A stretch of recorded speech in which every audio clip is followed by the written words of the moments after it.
I was driving to work the other day and I thought to myself, there's 2 Americans and 3 Brazilians in the Champions League final. I gotta do a preview. But look. This is not your regular preview. It'll be a lot different. So let me tell you and explain to you how this is gonna go. So first I'm going to start by doing a quick recap on how Chelsea and Manchester City made it this far in the tournament. A little quick preview on what they previously did.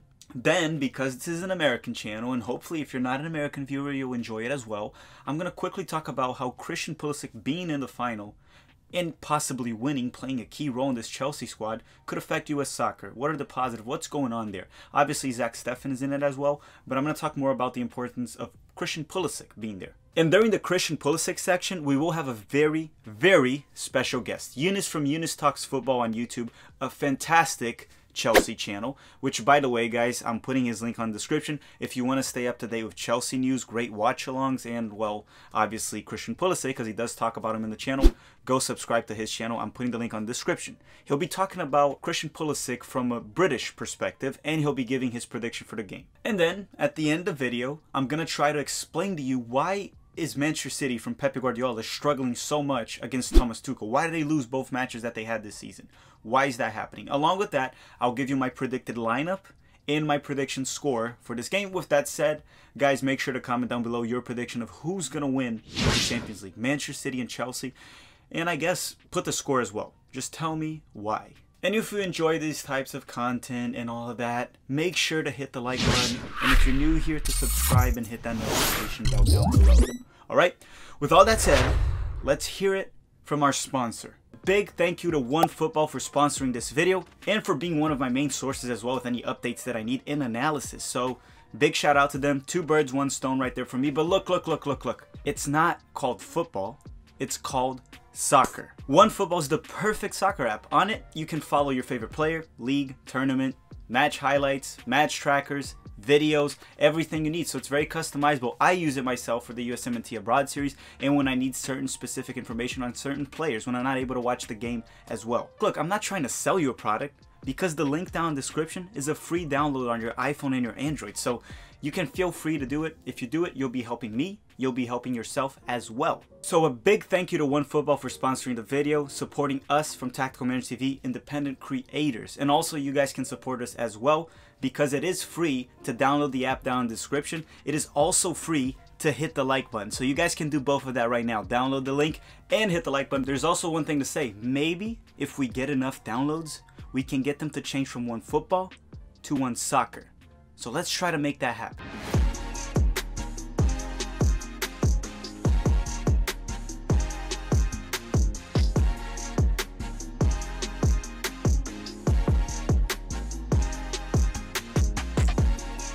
Okay, now let's get to the recap in the Champions League of how both of these teams made it this far. But look, history doesn't often repeat itself, but it rhymes. With that said, will Thomas Tuchel lose it in the final again? Will Manchester City's curse keep going on?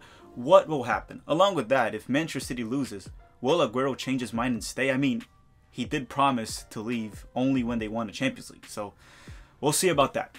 With that said, obviously I'm wearing a Manchester United jersey, so I'm going to start with Manchester City. Yes, I'm that guy that to talk about Manchester City, I decided to put a Manchester United jersey. Okay, so Manchester City. On one side we have Manchester City, they're 4 fans, loads of money, a League Cup trophy, and an English Premier League trophy as well. But can they do the same at the Champions League and win it? During the group stage, Manchester City dominated their somewhat easy group, getting 16 points out of 18, scoring 13 goals and only allowing 1. Since we are Americans, I would also like to point out that Zach Steffen did play the last group stage match where Manchester City defeated Olympique Marseille 3-0. Now for the knockout round, City knocked out Gladbach, Dortmund, and PSG. They won every single match, scoring 12 goals, allowing just 3, and they will now face Chelsea, managed by Thomas Tuchel, which has been giving them a lot of trouble, and I'm gonna talk about why Chelsea has been getting them a lot of trouble later in the video at the prediction section. But that's it. That's the summary for Manchester City. So now let's talk about how Chelsea made it this far in the Champions League. Yeah, I got another Chelsea jersey. You guys probably think I'm a Chelsea fan, but I'm not. But let's keep going now. Let's talk about Chelsea. On the other side of this match, we have Chelsea, which the season was overall somewhat turbulent and somewhat of a surprise that they even made it this far in the Champions League. Throughout the first half of the season, they were under Frank Lampard. We saw Chelsea struggle under his 4-3-3 formation, his 4-2-3-1 formation. However, in January, Frank Lampard was sacked and Thomas Tuchel took over Chelsea, and he started implementing his new tactics with a 3-4-2-1 formation, and most recently, we even seen a 3-5-2 at times. Tuchel's Chelsea has faced Manchester City twice this year, and they won both games. But I'll dive into that very soon. Okay, now for the Champions League, sorry I took a little bit longer to get to that. Let's talk about their group stage. During the group stage, they went through in first place with 4 wins and 2 draws, where Chelsea would go on to knock out Atletico Madrid, Porto, and Real Madrid at the knockout stage, obviously, scoring 8 goals and only allowing 1. A very efficient team, very well structured by Thomas Tuchel. And yes, I often get angry that he benches Christian Pulisic, but it's kind of hard to argue against Thomas Tuchel at this point, as it clearly has been working for Chelsea. Even if they lose the Champions League, he's been fairly successful with them. Okay, now that you're all up to date on how these two teams made here, I'm trying to do it as fast as I can. Let's quickly dive into Christian Pulisic and how this affects US soccer and why is it so important that he made it this far, and even for Christian Pulisic himself. And it's more of us Americans section. That's what I want to talk about. And after that, we're going to get to the prediction section where I'll tell you the starting lineup, the struggles Manchester City has with Chelsea, and my score prediction, which by now, hopefully you commented yours and hopefully you hit the like button as well. Okay, so we have one American on each side. We have Christian Pulisic at Chelsea side and Zach Steffen at Manchester City side. With that said, I don't want to downplay what Zach Steffen is accomplishing here as the backup of Ederson. He did play 1 game in the group stage, as I previously mentioned. He's also pushing Ederson day in and day out every single day throughout the season, so he does play a role in Manchester City's title. But it's hard to argue the amount of importance one player has when compared to another. Christian Pulisic is the one I'm going to dive into. This is no disrespect to Zach Steffen, but Christian Pulisic plays a key role for Chelsea, and that's what I'm going to dive into. Let's see how this could affect US soccer, and why is it such a big deal? That's what I'm trying to get to. So Christian Pulisic had many ups and downs for this season, mostly due to injury and the coaching transition as well.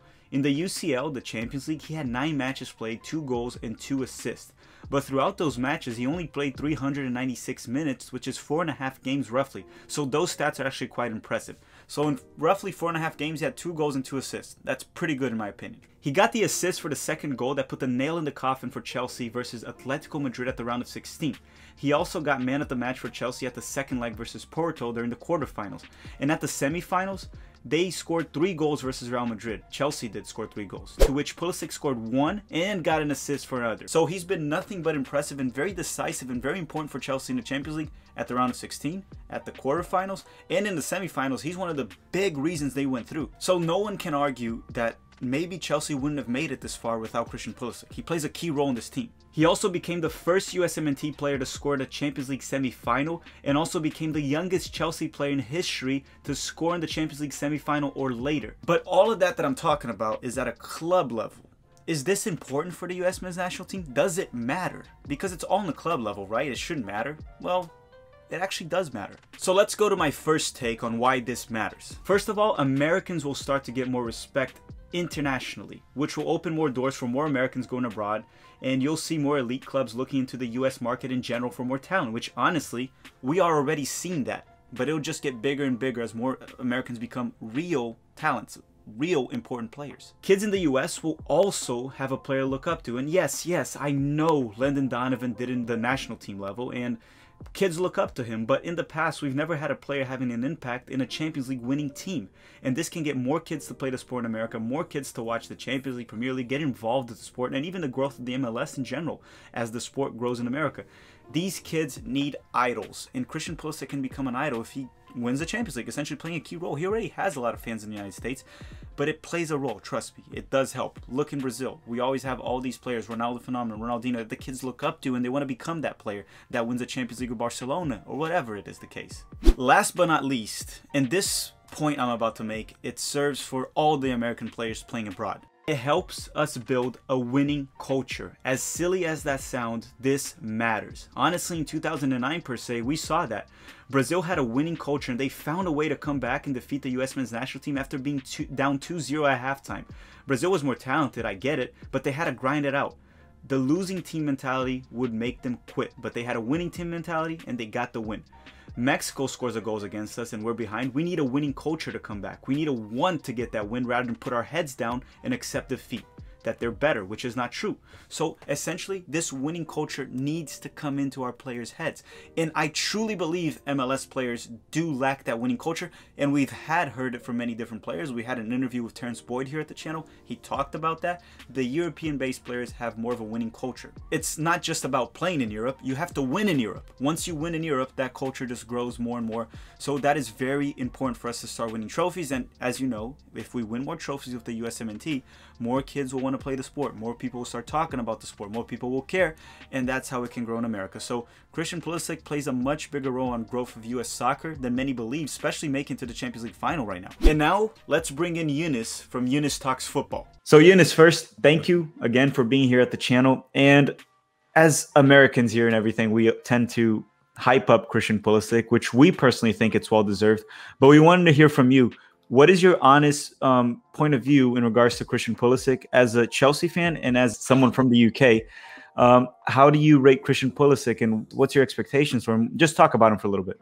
Yeah, so Christian Pulisic, I think, especially since he's come in, at first, I think was seen as the successor to Eden Hazard.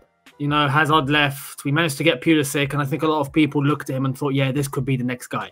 A lot of people acknowledged he wasn't playing that much at Dortmund, but he had all the qualities and all the potential. And I think now, I mean, his initial start wasn't as great as people expected, but since Thomas Tuchel's come in, we saw the frustrations that Pulisic had under Lampard, and not getting much game time, and then he did, and he actually did play quite well, especially after Project Restart. But now Tuchel is in, I think there's a little more confidence that we have a manager that knows how to use him, and they've been together before. Injuries have been an issue for him, and I think we acknowledge that. With how it's been recently coming to the end of this season, I think there's the hope that he will eventually step up to the plate, become, the marquee player that everyone is expecting. But I think that there is a little tendency here where people think he's probably a better impact player than he seems to be starting, just at the moment. Will that change? I hope. I hope. And that's the thing. With Thomas Tuchel in charge, I think there's a confidence that with a bit of time, a nice preseason, no injuries, Pulisic could become special because he has all the qualities in it. So, yeah, I think everyone's waiting for him. He's 22 years old. When he reaches 23, 4, 5, who knows what he's going to be. Fingers crossed he'll be spectacular.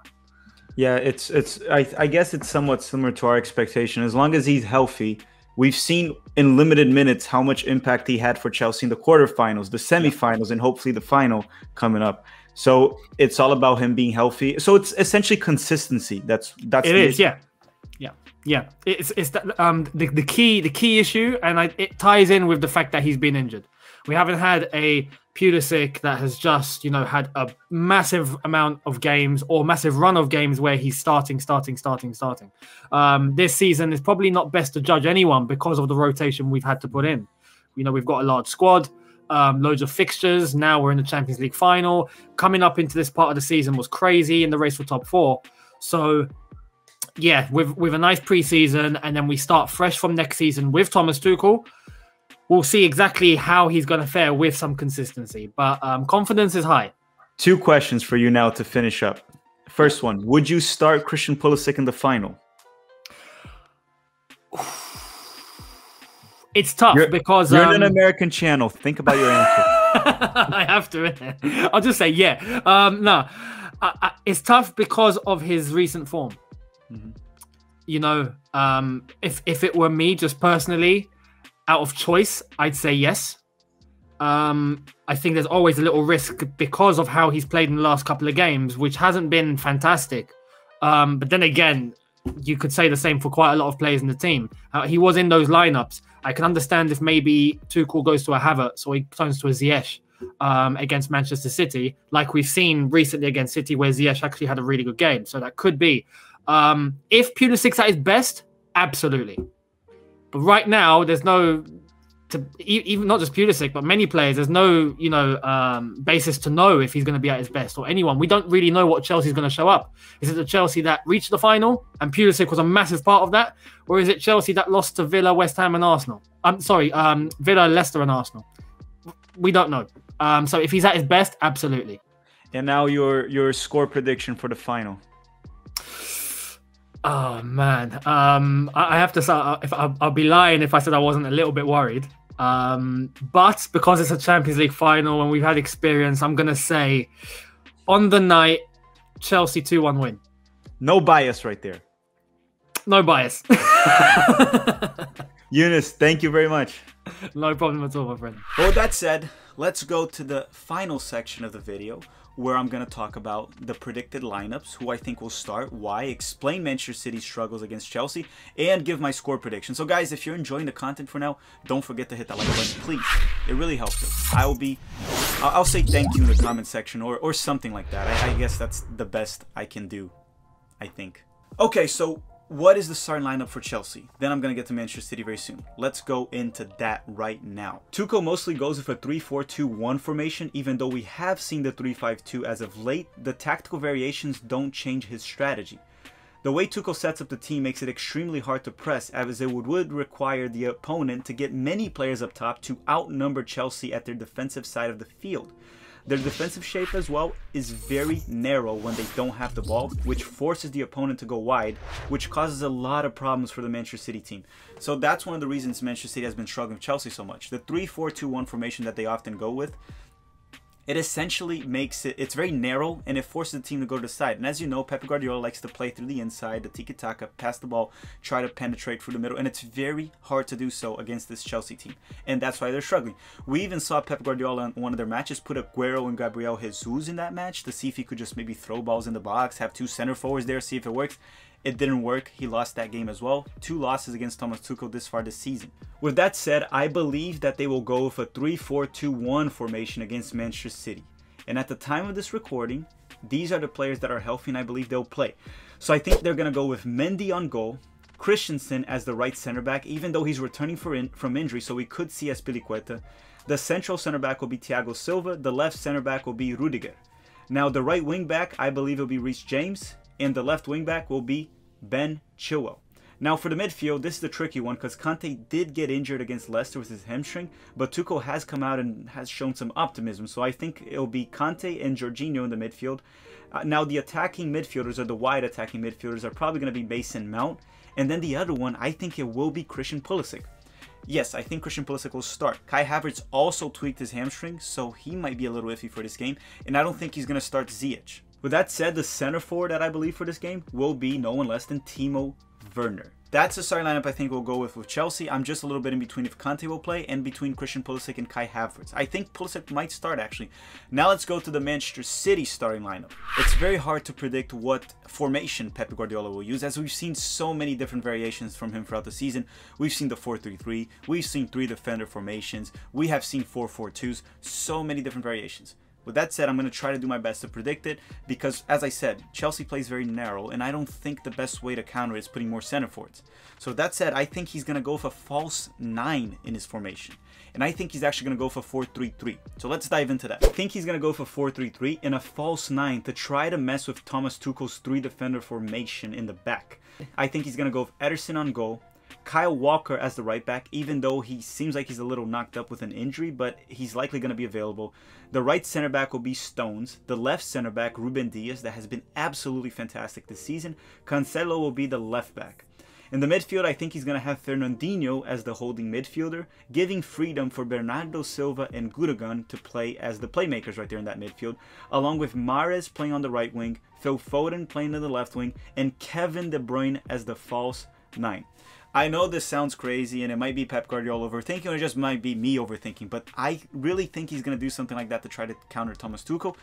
And it might just work. It might just work. It hasn't worked the other 2 games, but he hasn't really tried this specifically. So I think Pep will try something like that. And if it works, he's a genius. Now, that said, let's go to the very final section of the video where I'm going to give you my score prediction, how I think the game will go, and who do I think will win. And make sure to comment yours down below if you haven't already, and hit that like button as I've already requested so many times. We don't even have the official starting lineups or anything for the game. So honestly, this prediction shouldn't even be called a prediction. It should be called a guess. So with that said, my prediction guess for this game is that it'll be 1-1, it'll go to extra time, and Chelsea will win in penalty shootouts. That's what I'm going to say. I think Chelsea will win in penalty shootouts, it'll go to penalty kicks, and with a 1-1 score during regular time and extra time as well. Comment your prediction or your guess down below. I want to thank you all very much for watching. Hopefully you guys enjoyed this content. I know it's a little bit different from what we normally do in the channel, but hopefully you guys enjoyed it. Hopefully we have Christian Pulisic winning the Champions League and even scoring goals. Hopefully that'll happen. Don't forget, we'll probably do a watch along for it as well, so don't miss out on that. We're probably going to do a watch along for that game. And I want to thank you all very much for watching, and have a great day.